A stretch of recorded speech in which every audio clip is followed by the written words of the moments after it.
Senhor da igreja. Abra a sua Bíblia, por gentileza, em Romanos capítulo 1, versículo do 1. Aliás, Romanos capítulo 1, versículo 18 ao 32. Carta do apóstolo Paulo aos Romanos, capítulo 1, versículo 18 ao 32.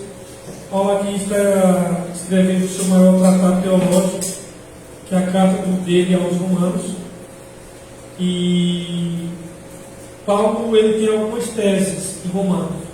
A primeira grande tese de Paulo aos Romanos é comprovar a universalidade do pecado, como todos os seres humanos eles são pecadores diante de Deus. E aí ele começa com essa tese que vai a partir dos versos 18, que vocês estão lendo, até o capítulo 3, versículo 20. É a universalidade do pecado. Sendo que dentro do capítulo verso 18 até o 3, 20, ele vai dividir em dois grupos. Primeiro, aqui como vocês vão ver, ele vai falar por que os gentios, isto é, aqueles que não pertencem à nação de Israel, por que eles são pecadores diante de Deus. E aí ele vai falar aqui no texto que nós vamos ler e estudar essa noite.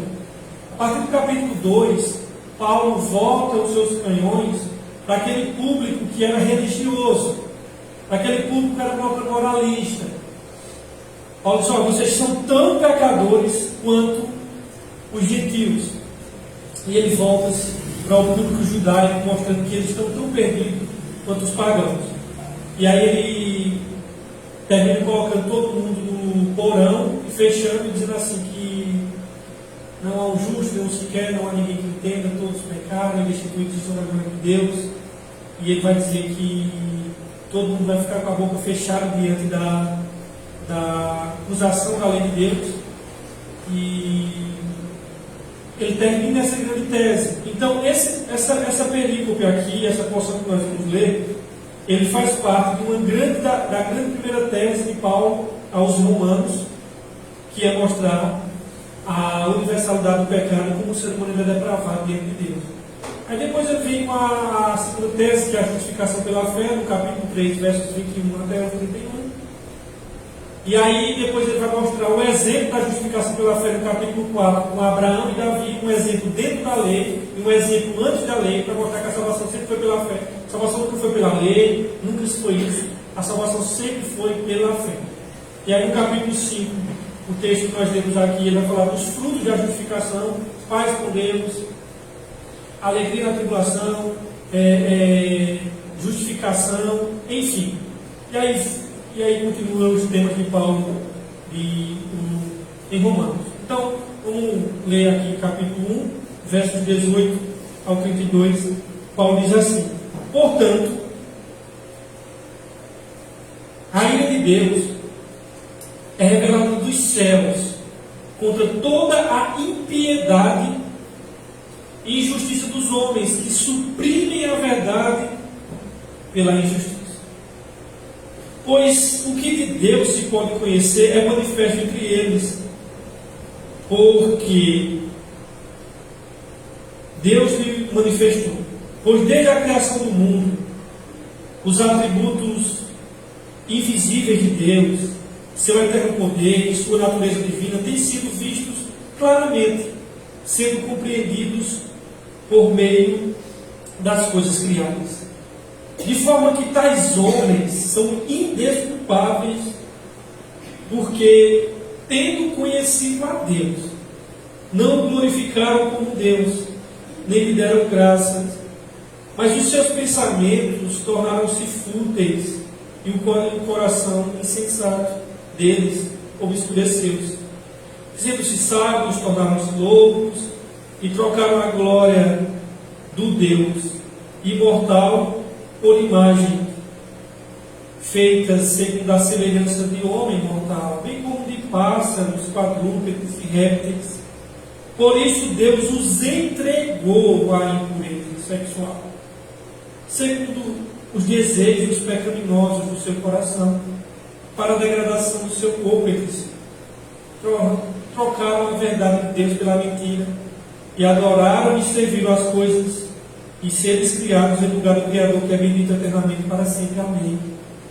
Por causa disso, Deus os entregou às paixões vergonhosas. Até suas mulheres trocaram suas relações sexuais naturais por outras contrárias à natureza.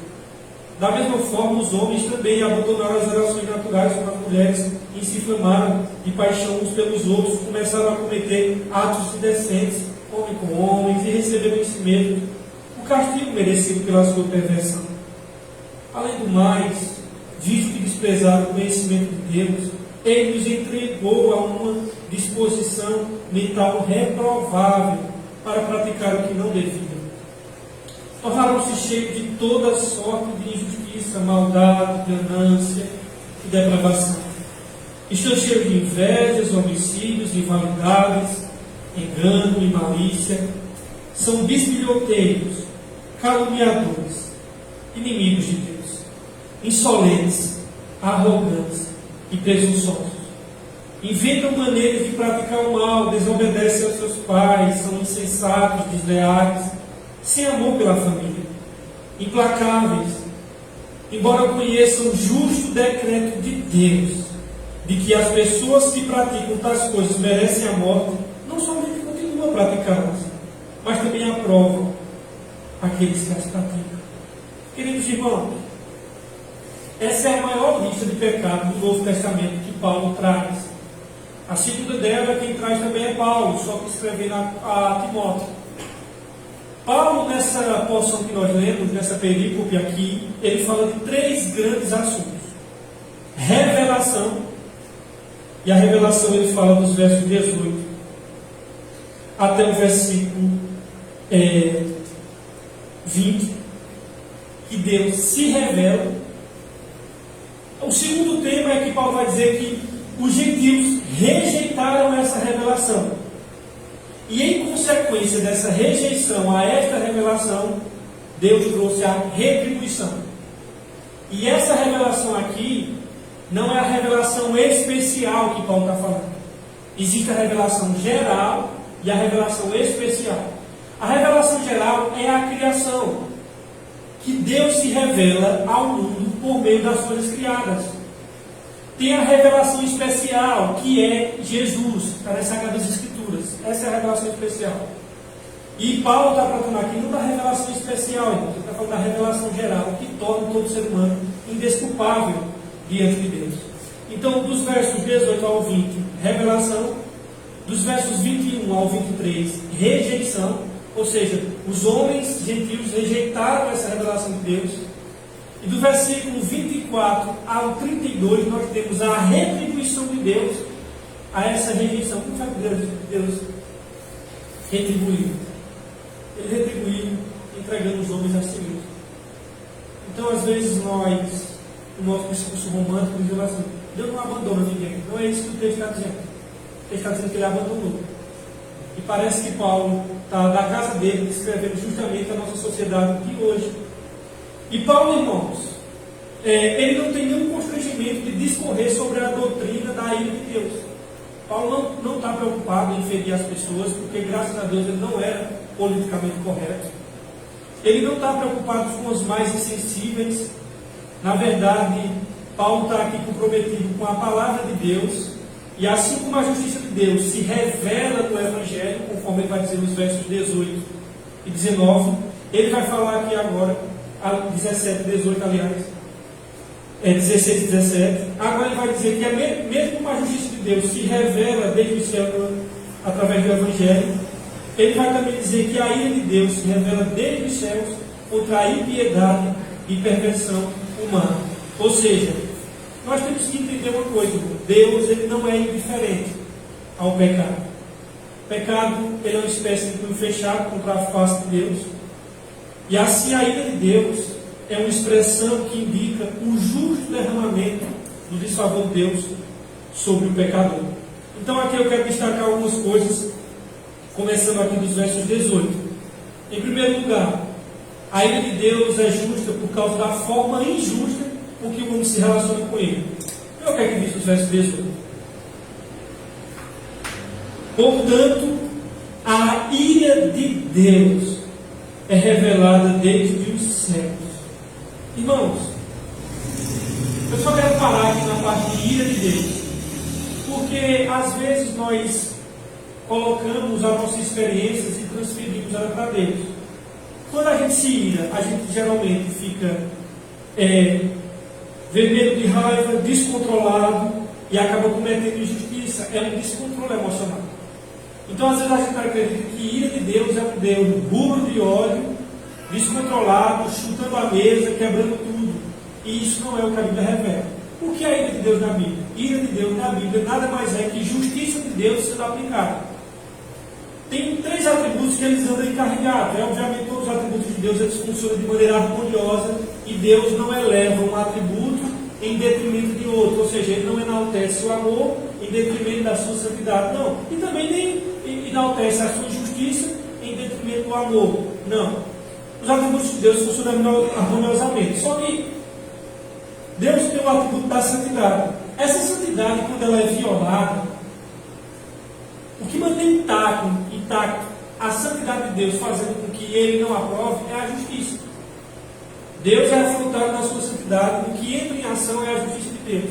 E essa justiça de Deus, quando ela é aplicada, é chamada nas Escrituras de ira. Portanto, ira nas Sagradas Escrituras nada mais é do que Deus aplicando a justiça. Não é um Deus que está dando murro, que está roendo as unhas e que está quebrando as coisas. Não, é Deus dizendo assim: agora eu vou aplicar a minha justiça. E quando Ele aplica essa justiça é chamada de ira.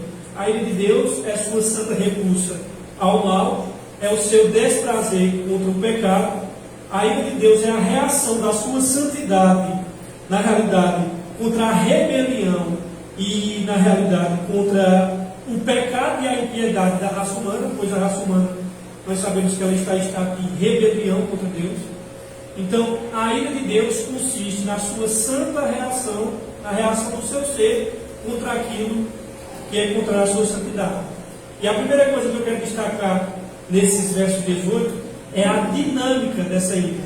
Porque está escrito assim, olha: portanto, a ira de Deus é revelada nos céus contra a impiedade e injustiça dos homens.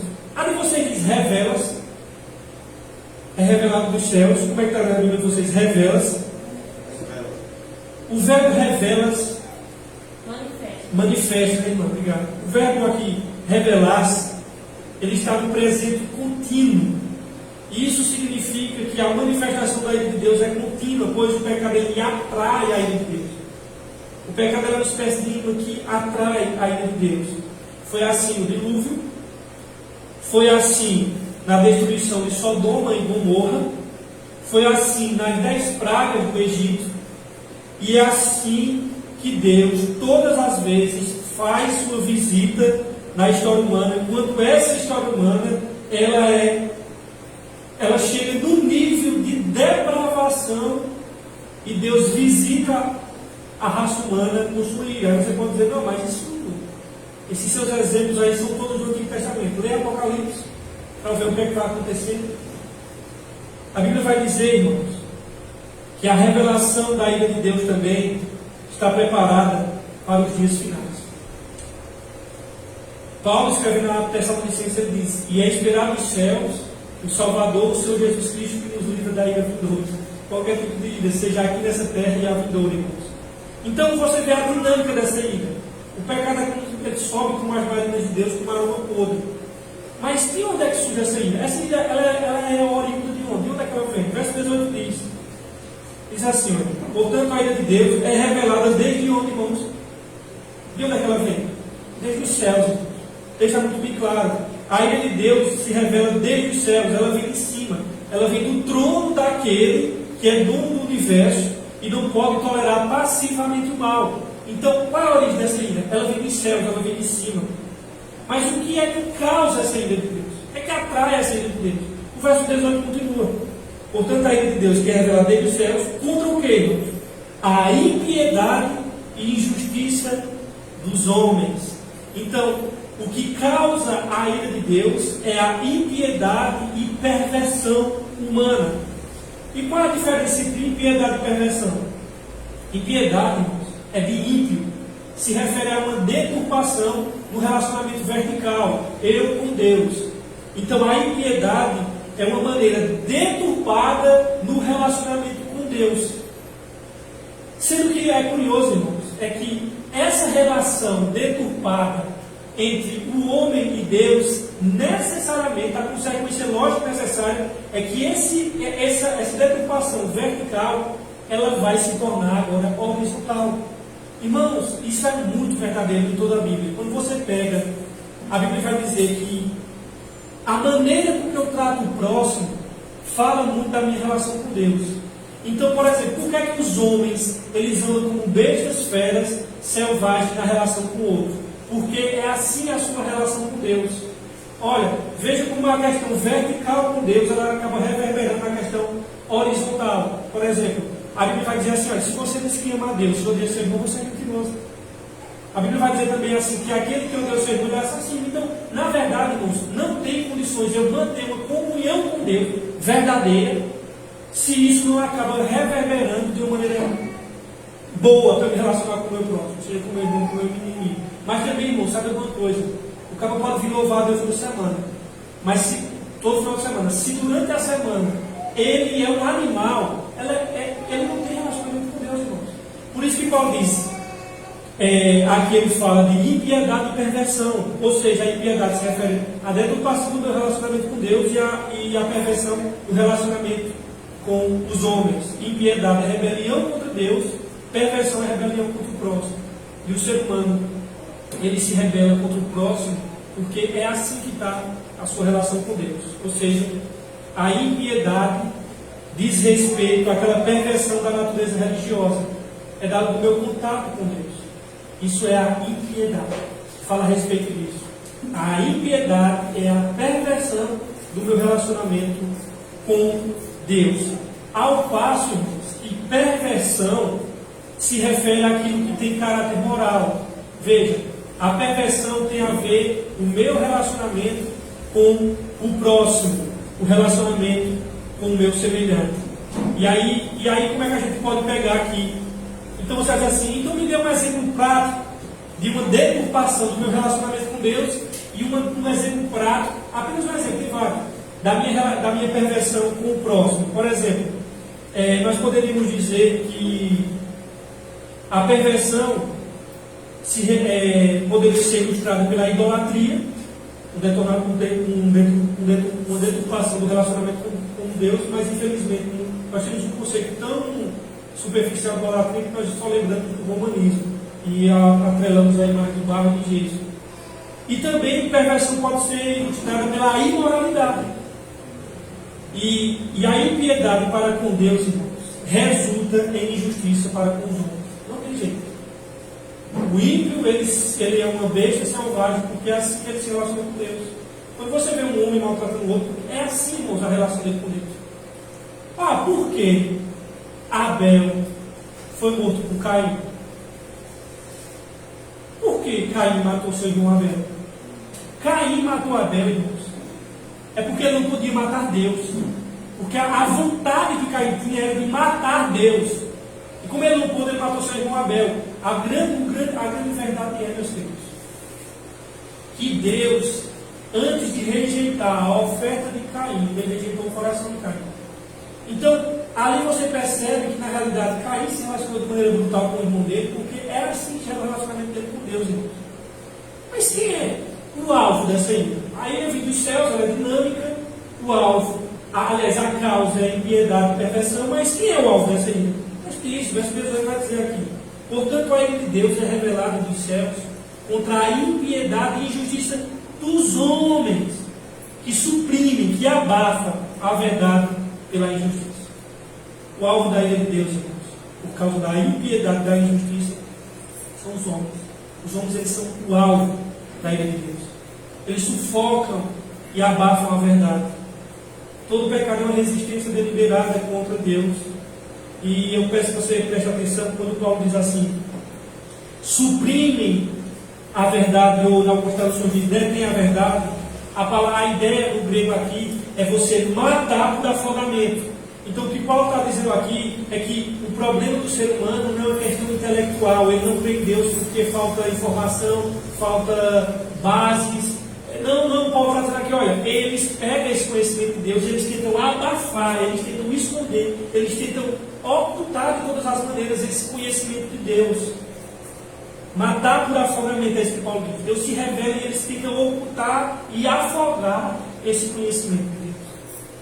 E aí Paulo vai destacar outras coisas aqui nessa passagem. Em segundo lugar, a ira de Deus é justa por causa da forma consciente que o homem rejeita a revelação divina. Veja os versos 19 e 20.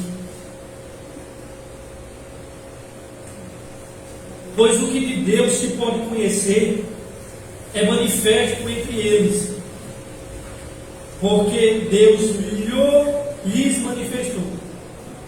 Pois desde a criação do mundo, os atributos invisíveis de Deus, seu eterno poder e sua natureza divina têm sido vistos claramente, sendo compreendidos por meio das coisas criadas, de forma que tais homens são indesculpáveis.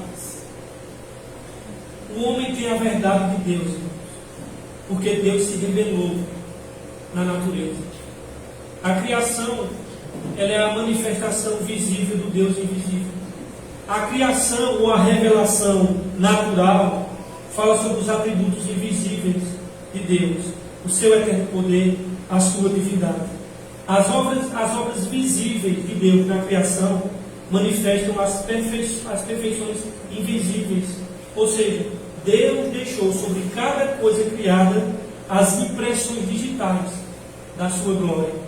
Então os céus proclamam a glória de Deus, conforme diz Davi, e o firmamento anuncia as obras de sua mão. Então todo o cosmos, todo o universo é um testemunho eloquente da glória de Deus. Outra coisa que Paulo está falando aqui, nesses versos 19 e 20, é que essa revelação natural, essa revelação geral aqui, ela é suficiente para tornar o homem desculpável dentro dele. Ela não é capaz de salvá-lo, é verdade. Mas para torná-lo desculpável, ela é perante Deus. Veja o que Paulo diz, por exemplo, na parte B do versículo 20, quando ele diz assim: pois desde a criação do mundo, os atributos aí ele diz assim: de forma que os homens são indesculpáveis. A parte final, indesculpáveis. A palavra grega aqui é apologetos, de onde vem a palavra apologia. E apologia você faz uma defesa, você defende alguma coisa. E Paulo está dizendo que não haverá apologia no dia do juízo final de um homem levantando uma tese e dizendo: opa, eu não conhecia, eu não sabia. Paulo diz: não, apologetos, vocês são indesculpáveis, vocês não terão desculpas, vocês não terão justificativas, vocês não terão argumentos sólidos para que vocês fiquem indesculpáveis diante de Deus. Por isso que isso vai encontrar eco quando ele vai fechar o 3:20, que ele diz que Deus deu a lei para que toda boca esteja fechada e todo mundo seja condenado diante de Deus. E mesmo que essa revelação natural não seja suficiente para salvar o homem, ela é suficiente para responsabilizá-lo. Todos os homens, eles são indesculpáveis perante Deus, irmãos. A verdade é que Deus tem se manifestado a eles, tanto na consciência, e tem outro detalhe, nós vamos ver aqui uma questão objetiva, só que tem uma questão subjetiva, irmãos. O que a Bíblia vai nos mostrar, que Deus, no capítulo 2, Paulo vai dizer que Deus deixou a lei dele no coração do homem, que ele tem lá no seu íntimo, no foro íntimo, no âmago do seu ser, no recôndito de sua alma. Deus diz: olha, eu coloquei a lei da consciência no seu coração. Os homens não poderão fazer apologia em seu próprio favor. Ninguém poderá dizer no dia do juízo final: ah, eu não sabia que existia um Senhor, eu não sabia que o Senhor era um Criador e que o universo tinha um Deus.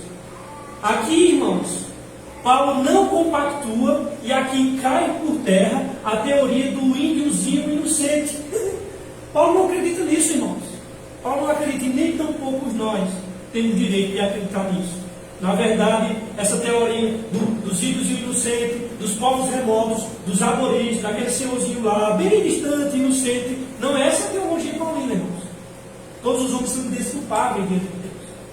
Por isso que os antropólogos, quando eles chegam lá na cidade, naqueles vilarejos e naquelas comunidades, naquelas tribos mais remotas, o que é que nós temos lá? Culto. Nós não temos dentro da comunidade aborígenes ateístas, eu nunca vi isso. Culto, de maneira deturpada por conta do pecado, mas culto. Paulo está dizendo aqui, irmãos, que o ateísmo é uma grande tolice, irmãos. Ninguém nasce ateu. Na verdade, esse conhecimento de Deus é sufocado, é abafado. Os ateus se fazem assim. O ateísmo não é uma questão intelectual, queridos. Nem pense nisso. O ateísmo é questão moral. É isso que Paulo fala. Então, fechando esse assunto aqui da questão da revelação, Paulo vai dizer agora quais foram as respostas que os homens deram a essa revelação de Deus. E aí ele vai dos versos 21 ao 23 mostrar a rejeição dos homens a essa revelação. E aí Paulo começa a traçar os passos. A partir de agora Paulo vai começar a traçar, irmão, os passos pelos quais o mundo pagão descambou do conhecimento de Deus verdadeiro à idolatria mais degradada e absurda. Em primeiro lugar, Paulo vai dizer: o conhecimento é suficiente. Versos 21, Paulo diz assim: porque tendo conhecido a Deus, quer parar por aqui, tendo conhecido a Deus. O problema humano, do ser humano, não é a ausência de conhecimento de Deus, mas a negação de Deus. O homem possui conhecimento suficiente da verdade. Ele tem conhecimento suficiente disso, sobejos, mas ele sufoca esse conhecimento. O homem, na verdade, ele quer tirar Deus do caminho. Ele quer eliminar Deus do seu pensamento. Ele quer banir Deus da sua vida. O homem tem conhecimento de Deus para torná-lo indesculpável. Isso começou, irmãos, desde o início. Desde o início. É claro que quando você tem um pouquinho você mergulha um pouco da filosofia, você vai ver que como Kant, como Nietzsche, eles foram, e as grandes filosofias, elas foram tirando do meio Deus.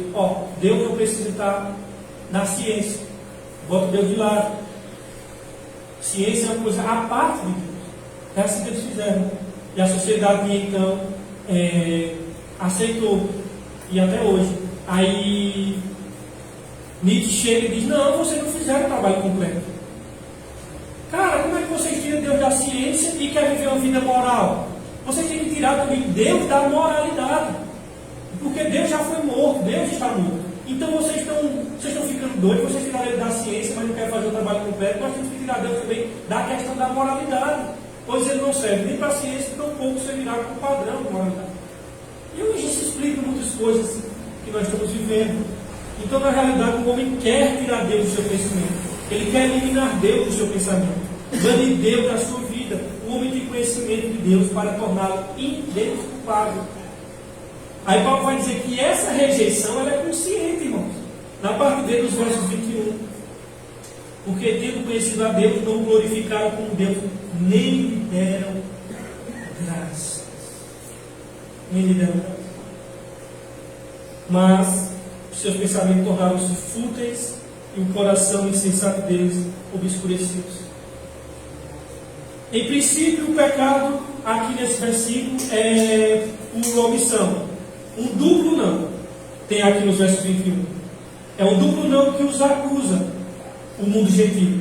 Eles não glorificaram Deus e nem lhe deram graças. Portanto, no começo, não está em dizer não, mas em não dizer. Por não dizer, por não glorificar a Deus. E quando os homens rejeitam a verdade, irmãos, ninguém é Deus nesse mundo. Ou é luz, ou é trevas, ou perdido, ou está salvo, ou está em Cristo, ou está em Adão, ou no reino das trevas, ou no reino da luz. Então, os homens, ao rejeitar essa verdade, eles abraçaram a mentira no seu lugar. E a ausência da verdade sempre assegura a presença do erro. É impossível. No momento que eu não abraço a verdade, acabou-se. Já vai se instalar outro inquilino ali, chamado mentira, engano, engodo. E o homem rejeita conscientemente o conhecimento de Deus. E Paulo vai falar algumas formas que ele rejeita aí. Em primeiro lugar, ele deixa de glorificar a Deus por quem Deus é. O verso 21 diz aqui: não o glorificaram como Deus, irmãos. O homem deveria olhar para a natureza, para esse teatro da glória de Deus, por toda a criação de Deus, desde os animais, as flores, os campos, os bucólicos, tudo. O homem deveria olhar para a natureza e ver nela a glória de Deus. E deixar de reconhecer os atributos invisíveis de Deus, seu eterno poder, a sua divindade nas obras da criação, é privar Deus de uma glória que pertence só a Ele, que é uma glória própria de Deus. Eu acho que eu vejo pessoas do trabalho, né? Aí eu fico olhando assim as idiotices, porque não tem outro nome, né? Para dar isso. Aí vai colocar assim: obrigado, universo.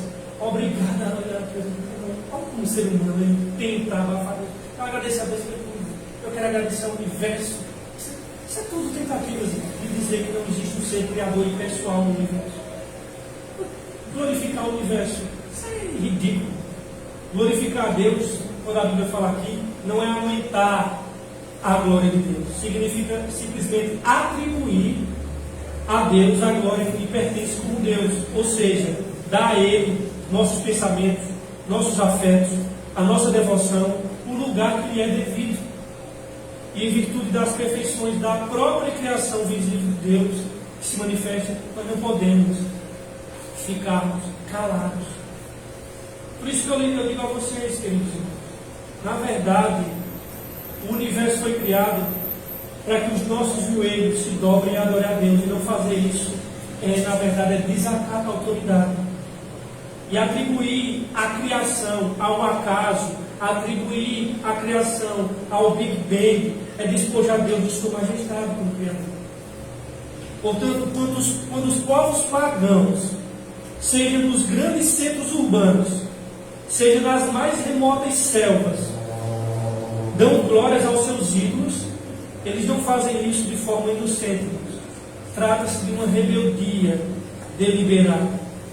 E aí, não glorificaram como Deus. Aí Paulo vai dizer também: e nem lhe deram graças. Porque eu glorifico a Deus porque Ele é, mas eu dou graças porque Ele faz. E ele diz aqui nos versos 21. Ele diz assim nos versos 21.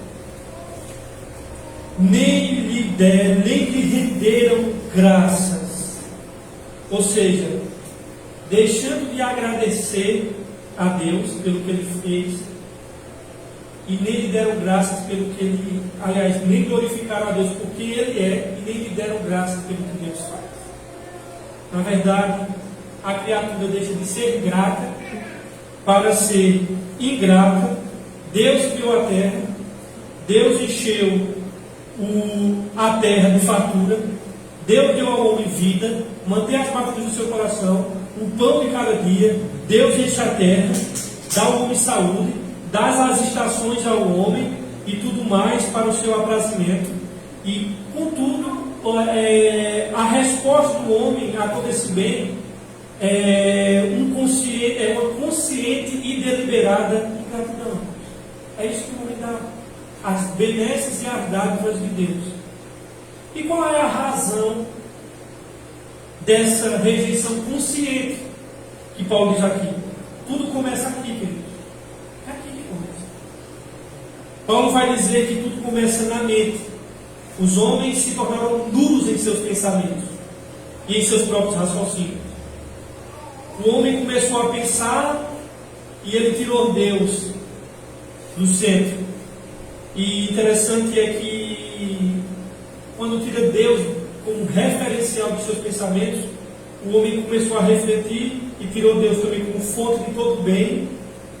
E aí o resultado foi que o homem criou suas próprias teses, suas próprias ideologias, criou suas próprias hipóteses, e muitas filosofias foram inventadas.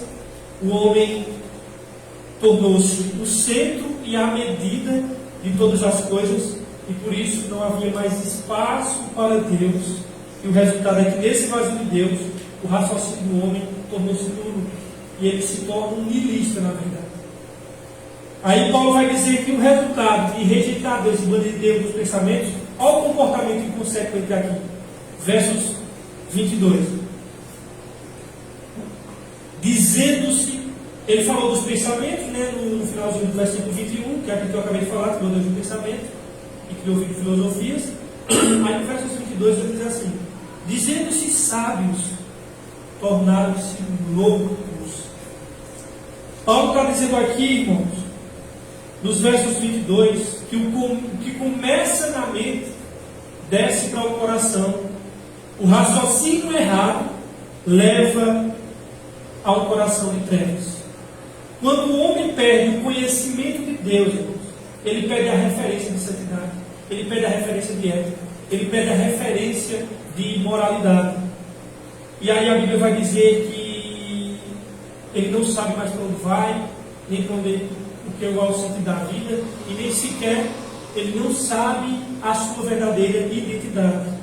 Torna-se totalmente louco, não compreendendo a si mesmo e nem o universo em que ele vive. Um raciocínio errado, ele gera um coração obscuro. Olha, aquilo que nós cremos, ele determina de forma direta como nós vivemos. Pode ter certeza disso. Uma maneira de pensar errada, isso reverbera na maneira de se comportar e na maneira de agir. E uma mente sem Deus, ele produz uma vida de trevas. Banir Deus deliberadamente da vida, isso necessariamente desemboca num obscurantismo moral, na loucura mais consumada, irmãos. Não tem jeito. Não tem jeito. Essa é a situação hedionda que a nossa sociedade vive e a sociedade de Paulo até então. Se meteram, irmãos. Sabe por que se meteram? Falta de Deus. Falta de Deus na vida. Eles achavam que deixar Deus de fora seria um ato de sabedoria, seria um ato de inteligência. Não, Deus aqui não. Mas Paulo diz que essa é a mais consumada loucura, e o homem moderno adora a si mesmo. Ele é antropocêntrico. Ele está no centro. O antropocentrismo, o homem é o centro. É assim que o homem moderno pensa. E aí Paulo vai dizer que o resultado disso é idolatria irreverente. Veja o que está escrito nos versos 23, por gentileza. E trocaram a glória do Deus imortal por imagens feitas segundo a semelhança do homem mortal, bem como de pássaros, quadrúpedes e répteis. Aquilo que começou na mente, desceu ao coração, deságua na religião. A pretensa sabedoria humana de rejeitar o conhecimento de Deus e mudar a glória de Deus incorruptível em imagens de homens, aves, quadrúpedes e répteis é a mais tosca loucura e o nível de degradação espiritual mais baixo.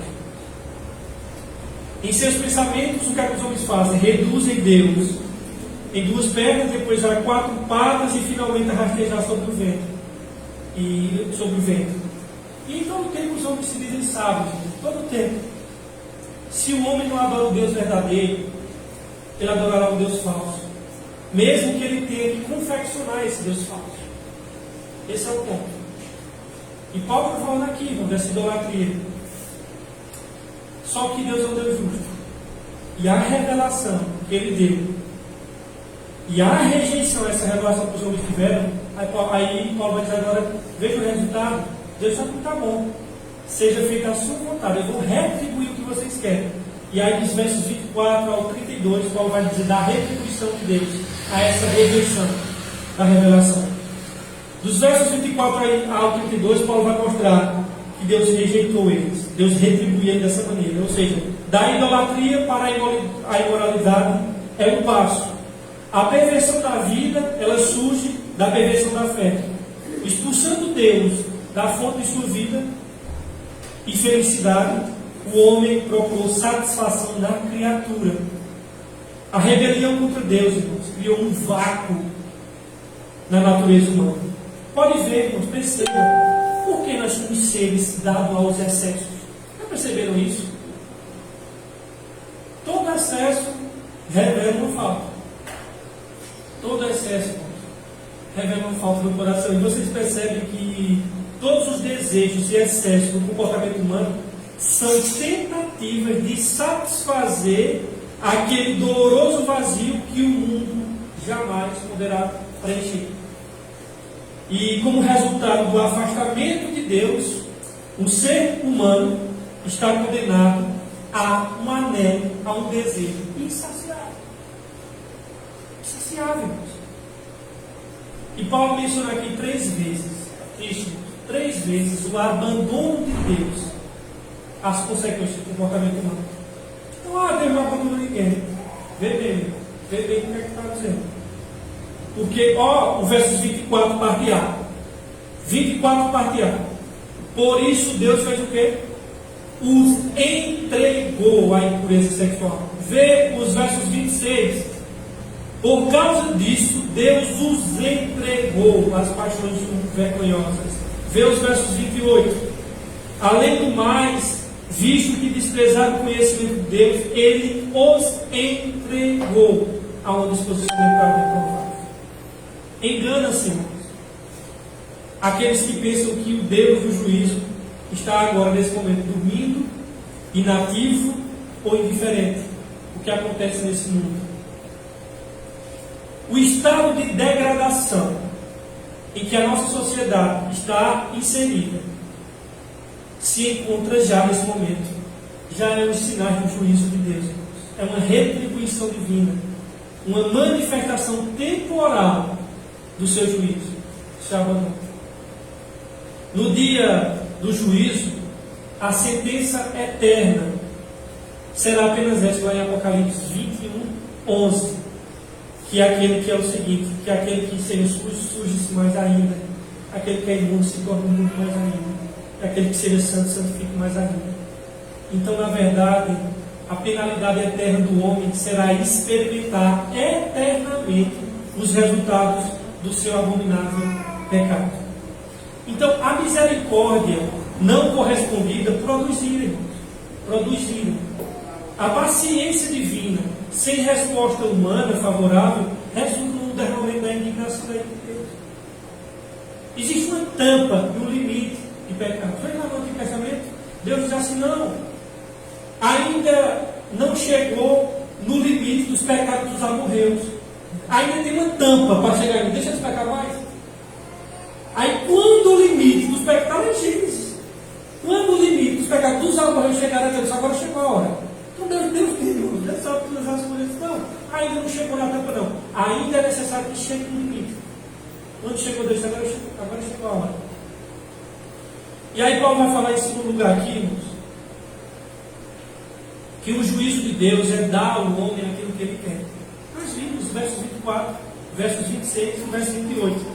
Queridos, não há castigo maior para o homem do que Deus entregar o homem a ele mesmo. Irmãos, olha, misericórdia é Deus dizer assim: olha, eu vou te abandonar mesmo. Quando abandonar, diz assim: olha, eu não vou botar a tua consciência para ficar constrangida, eu não vou acender a luzinha vermelha no teu coração, eu não vou trazer advertências, não, eu vou deixar tu entregue.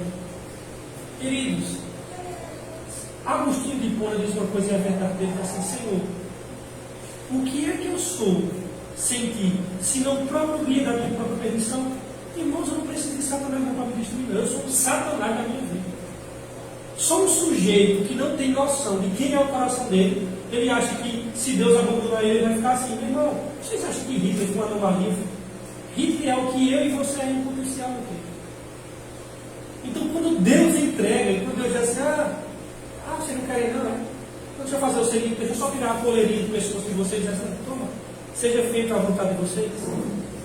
E aí, irmãos, a pergunta é, quando Deus diz assim: seja feita a sua vontade, mas se você quer, os homens que amam tanto o esgoto do pecado, o lamaçal do pecado, são enviados para lá. Se vocês querem, tirar a coleira e vai embora. Se essa luz diz uma coisa verdadeira, que o Hades, a condenação eterna, o inferno, é o maior monumento que Deus criou à humanidade, à liberdade humana, porque lá no final só vai ter 2 grupos: aqueles que disseram a Deus: seja feita a tua vontade, e aqueles a quem Deus irá dizer: aqui, seja feita a sua vontade. Eu só estou dando o que você quer, eu só estou dando a você, só estou retribuindo aquilo que você seria louco. Deus entrega esses filhos da ira desprotegidamente a si próprio, a saber, as suas concupiscências dos seus corações, as paixões infames, como ele diz no verso 26. Há uma disposição mental reprovável, conforme ele diz no verso 28. Ou seja, a maneira que eles próprios escolheram para viver.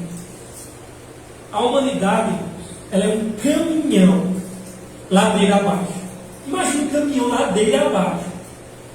Aí Deus está com o pé no freio e a raça humana com o pé no acelerador. E o caminhão está descendo. Aí a raça humana acelera, aí Deus pisa no freio. Aí a raça humana acelera e Deus pisa no freio. E vai assim, descendo ladeira abaixo. O caminhão descendo, acelerador, freio. A raça humana acelera e Deus freia.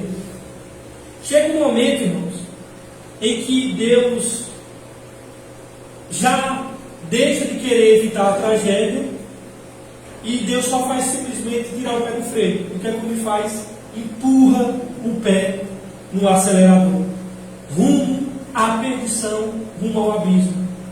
No momento que Deus tira o pé do breque, esse caminhão avança, desgovernado, de maneira terrível, na direção da tragédia. O homem pretende fugir de Deus, que é o seu dono. E Deus é o dono do ser humano, ele criou o ser humano. Mas Deus simplesmente chega em dado momento de tirar a coleira dessas pessoas que querem fugir dele.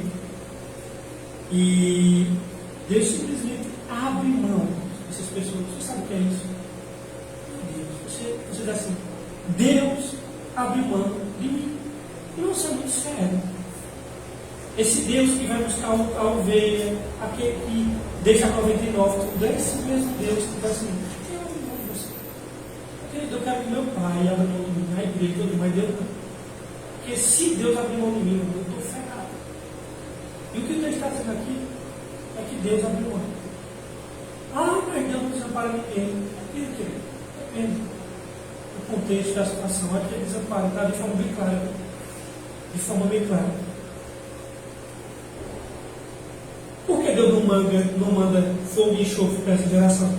Porque pior do que isso, irmão, é um lago de fogo e enxofre que o aguarda. Que a aguarda. E aí, queridos, o apóstolo Paulo vai fazer uma lista agora de 21 itens, de 21 pecados, num diagnóstico sombrio, que é o diagnóstico que ele vai dar aqui acerca da raça humana. A decadência moral atinge os relacionamentos com Deus, consigo próprio e com o próximo e com a família. E essa aqui, como eu disse no início do estudo, é a maior lista de pecados que Paulo traz nas suas epístolas e a maior do Novo Testamento. Veja o que é que Paulo diz aqui.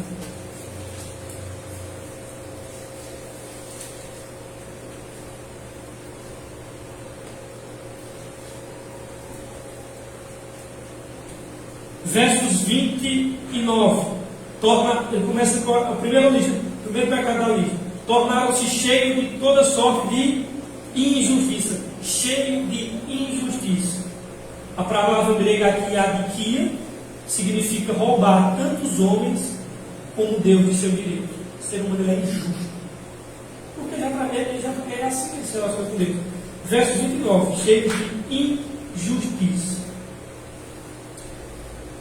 Depois diz o segundo pecado, cheios de malícia ou maldade. A minha diz maldade, mas sabe o que diz malícia aí?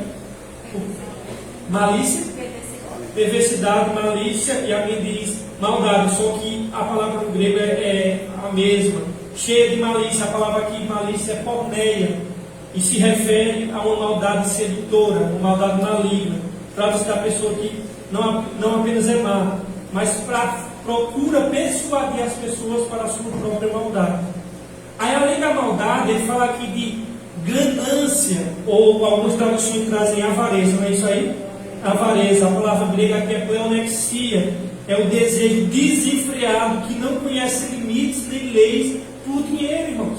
É um desejo insaciável para a questão de querer ter direito aquilo que não é lícito, como dinheiro, possessões, posse aos prazeres ilícitos. Pode ver, irmãos, que as pessoas que mais amam dinheiro são aquelas pessoas que desejam ganhar na mega sena são aquelas pessoas que ficam torcendo para algum familiar correr para ter a herança, e geralmente são pessoas que não gostam de trabalhar, que quer o dinheiro caindo fácil. Pode ver, esses são. Uma pessoa que ela diz assim, eu queria tanto a Mega Sena, eu queria tanto que um familiar meu, entre esse partido, sobrasse aquela herança. Geralmente essas pessoas são pessoas que não gostam de trabalhar. E são doidas por dinheiro. E Paulo está dizendo aqui, cheio de avareza. Pessoas matam, morrem, as pessoas falam na esquina do Rosário, se prostituem por causa de quê? Por causa do dinheiro. Amor ao dinheiro. Eu fui lá na Epitácio Pessoa, e claro que eu evangelizei já através daqui, ali na Caixa Econômica e no Rosário também. Alguns irmãos aqui estavam foram comigo, há muito tempo atrás, né? Mas, recentemente, em 2019, eu fui passar 5 dias lá em João Pessoa, na casa de um amigo meu que hoje é pastor, e ali naquela orla ali de Cabo Branco tem uma avenida gigantesca que é Epitácio Pessoa, que é ali onde o pessoal vai lá comemorar a questão de política ou de coisa. E ali no final, tinha um colega meu que disse, eu faço trabalho com os travestis, vamos embora? Aí foi eu, ele e mais 2 colegas, nós estávamos no projeto missionário. E ele já conhecia o nome de todas daqueles travestis, ele conhecia todos. E interessante, quando nós chegamos lá para abordar, eles diziam assim, fale rápido, porque nós estamos atrás de dinheiro e vocês estão atrapalhando aqui os clientes. O dinheiro, irmão. Agora você acha que só é eles? Não! Tem pessoas que não chegam nesse nível, mas são doidas por dinheiro. E Paulo está dizendo aqui, cheias de avareza, ou seja, uma mão insaciável às possessões e aos prazeres ilícitos. Aí além disso, ele diz assim, depois de maldade, a minha diz depravação. Mas você diz cheio de maldade? A minha diz depravação, porque é a mesma coisa, uma palavra grega que é taquia, que descreve o homem desprovido de todo o bem. Trata-se da pessoa que tem inclinação para o pior. É um vício essencial que inclui todos os outros e do qual todos os outros procedem. Aí tem outro aqui. Depravação, aí estão cheios de inveja. Paulo vai falando aí, outro pecado aqui, inveja. A palavra grega aqui, phobos, descreve o terrível sofrimento de se sentir desconfortável com o sucesso dos outros. Irmãos, chorar com os que choram ainda é possível, mas a melhor qualidade é você se alegrar com os que se alegram. E isso é difícil. Não precisa ser um psicanalista, um psicólogo ou um antropólogo para saber que nós temos dificuldade de celebrar a vitória dos outros.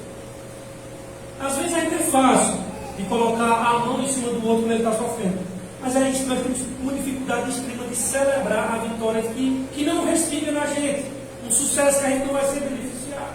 A gente tem essa dificuldade. Pode ver, irmãos, eu trouxe aqui um estudo sobre inveja, que nós estamos falando sobre pecados intocados.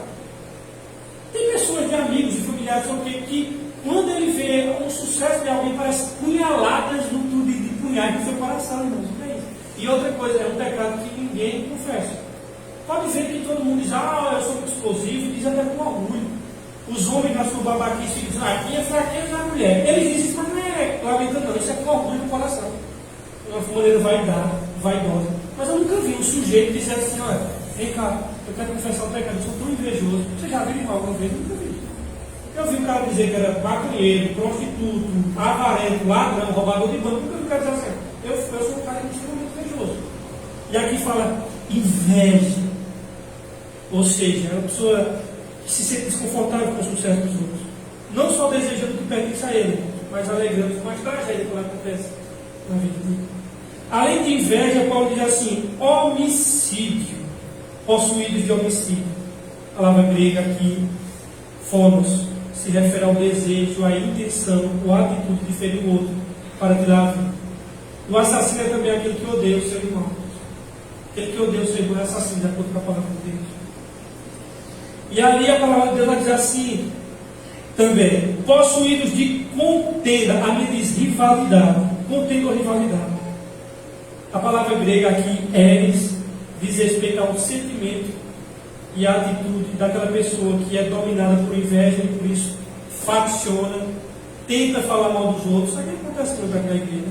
Fala mal dos outros, enfim, é isso que Paulo está falando aqui. Aí ele diz, possuídos de dolo. Possuídos de dolo. Cadê aqui? Possuídos de dolo. Insolentes. Deixa eu ver, eu me perdi aqui, cara.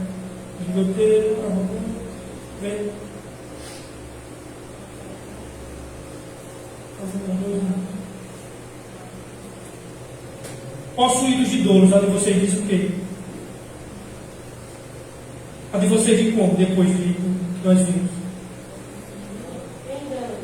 Engano, né? Isso. Engano e malícia. A palavra grega, dolos, aqui, retrata a pessoa que não age de maneira reta e usa sempre métodos tortuosos e clandestinos para tirar vantagem de alguém. Aparece a palavra dolos aqui que está sendo usada, dolon, né? Era usada justamente para referir-se à falsificação dos vinhos e à falsificação dos metais, a adulteração dos vinhos também. Aí a gente assim, malícia, de vocês diz malícia? Malignidade, né? Possuídos de malignidade. A palavra aqui, cacoteia, descreve a pessoa que sempre supõe o pior dos outros, acerca dos outros. Só vê as coisas pelo lado sombrio. Por isso que eu postei até no Instagram e no Facebook hoje, olha, de Covid a gente já afasta 2 metros, pessoas que só fazem reclamar 10, e de pessoas que falam mal da gente que se afastar 100 metros. Se afastar 100 metros mesmo, que é pessoas nocivas. Aí depois diz assim, difamadores, né? São aqui, a Bíblia diz assim, são bisbilhoteiros, caluniadores. Sabe, você diz o quê? Murmuradores, né? Difamadores aqui, é aquela pessoa que murmura suas histórias maliciosas ou histórias maliciosas dos outros.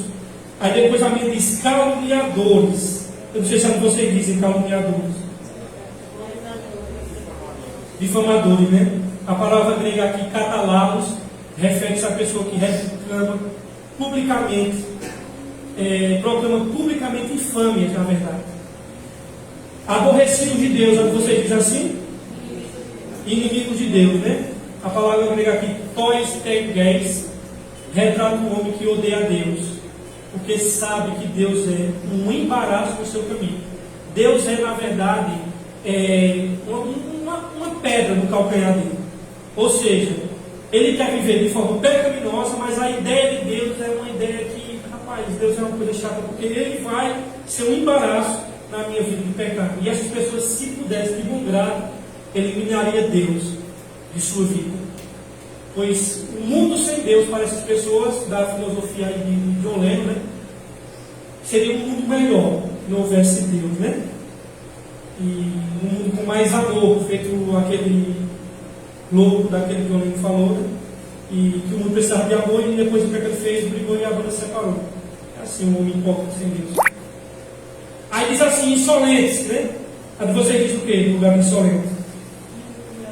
Injuriadores, né? A palavra aqui, íbrices, retrata a pessoa altiva, soberba, sadicamente cruel, que encontra prazer em prejudicar o próximo. Aí depois diz assim, a minha diz soberbos. A de vocês falam soberbos? Soberbos presunçosos, né? Hiperefanos, a palavra grega aqui, que descreve a pessoa que está cheia de si mesma, como um balão de vento. Este é o ponto culminante de todos os pecados. Trata-se de um que despreza todos, exceto a si mesmo. E tem prazer em rebaixar e humilhar os outros. Depois, presunçosos. Onde você diz presunçosos? Orgulhosos, né? A palavra grega aqui é alazon, que descreve a pessoa que pensa de si mesma além do que convém e exalta a si mesma acima da medida. Diz respeito a quem pretende ter o que não tem, saber o que não sabe e jactar-se e se gloriar-se de negócios que só existem na sua imaginação. O próximo Paulo diz inventores de males. A de vocês diz como? Inventores de males, né? Inventam maneiras de praticar o mal, né? A palavra grega é oferetes, kakon, retrata aquelas pessoas que buscam novas formas de pecar, porque estão enfastiadas e sempre à procura de novas emoções, em alguma forma diferente de transgressões. O 17º pecado, desobediente aos pais. E aqui, irmãos, é aquela atitude dos filhos sacudir o jugo dos pais. Não quer mais obedecer aos pais, filhos rebeldes e irreverentes. Não, isso que a gente vê aqui. É o que mais a gente vê na sociedade.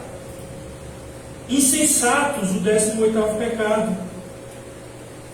Ainetos, que é a palavra que descreve um que é incapaz de aprender lições de experiência. Trata-se da pessoa culpada de grande idiotice, tolo, é aquela pessoa, na verdade, que não quer pensar, que se recusa a pensar com um certo Deus, que gosta e parece ter o prazer de ser demente. Aí o 19º pecado, pérfidos, sabe, vocês falam pérfidos? Nécios, a palavra grega, a sintéticos diz que é uma pessoa que não é confiável, aquele que é desonesto e que não se pode confiar. Aí depois o versículo 20, sem afeição natural, é assim que está escrito para vocês? A palavra grega aqui, asporbos, significa sem amor à família. Trata-se de desamor dos pais aos filhos, dos filhos aos pais. É a falta de afeto entre irmãos de sangue, a prática abusiva de aborto e o crime familiares já começam a apontar para esse tipo de pecado aqui em nossos dias. Versos 21º pecado, sem misericórdia. Você diz assim também? A palavra grega anelemon retrata a pessoa implacável, sem piedade, que fere e mata o outro sem compaixão. Queridos, depois de descrever com fortes estados, de maneira vívida, esse quadro da decadência da sociedade, Paulo faz duas afirmações chocantes. A primeira afirmação está na primeira frase dos versos 32, porque ele vai dizer que os homens pecam conscientemente. Ele diz assim: embora conheçam o justo decreto de Deus. Vamos parar por aqui. Conheço o justo decreto de Deus. As pessoas agem e sabendo que estão agindo erradas, elas sufocam a verdade, elas abafam a voz da consciência, apagam a luz vermelha no íntimo, sabem que é aquilo que praticam é abominável a Deus, é um ato de rebeldia contra Deus, que aquilo que elas fazem é passível de morte, que o conhecimento do justo Deus reprova aquilo, mas na realidade elas não criam, porém, nenhuma afeição para Deus, de se voltar para Deus, não criam, na verdade, elas criam um ódio da santidade de Deus, criam uma aversão a Deus. Deus é uma coisa chata, é como se Deus ferisse a consciência dela, e essas pessoas não se arrependem dos seus pecados, elas conhecem, elas sabem. E os versos 11, aliás, a parte B dos versos 32 vai dizer que elas não só fazem, mas elas aplaudem a quem pratica aquilo aqui. Versos 32, para nós fecharmos. Embora eu conheça o justo decreto de Deus, e que as pessoas que praticam tais coisas merecem a morte, não somente continuam a praticá-las, mas também aprova aqueles que praticam. Aqui a sociedade se mostra jactanciosa e entusiasmada pelo pecado. Irmãos, o nível mais baixo de degradação moral de uma sociedade é quando ela não apenas pratica o mal, mas também quando ela incentiva e aplaude esse mal praticado. E aí esse é o clímax da perversidade. E isso nós vemos nos nossos dias. Para quem assiste, que eu acho que são os desperdícios maiores do mundo, hoje você tem na internet. Para quem assiste televisão, você vai perceber isso. Vai nos meios de comunicação para vocês verem o que é que acontece. Irmãos, que Deus tenha misericórdia da sociedade. E não olhe de maneira superior para elas, porque você e eu estávamos com elas. Se não fosse a graça de estar aqui, nós somos melhor do que eles em nada. Porque se não fosse a graça de Deus, nós estaríamos perdidos. Viu? Então você não é melhor em nada, você não é superior a nada, você tem que agradecer a Deus que a graça lhe atingiu, que você não é melhor em nada aqui, até porque você estava nesse contexto também. Só foi graças a Jesus que tirou você de lá. Eu tenho certeza, irmãos, que se Cristo não tivesse vindo a minha vida em 2009, o Romenis pode testemunhar muito bem, porque eu e ele era parceiro, e vem também parceiro nesse tipo de coisa aqui, nós não teríamos morrido se não fosse o leão de Judá. Então nós devemos olhar para os outros e dizer: Senhor, tenha misericórdia deles, e graças ao Senhor, que o Senhor me salvou. Deus abençoe, meus queridos, e a palavra está com o nosso irmão Jefferson.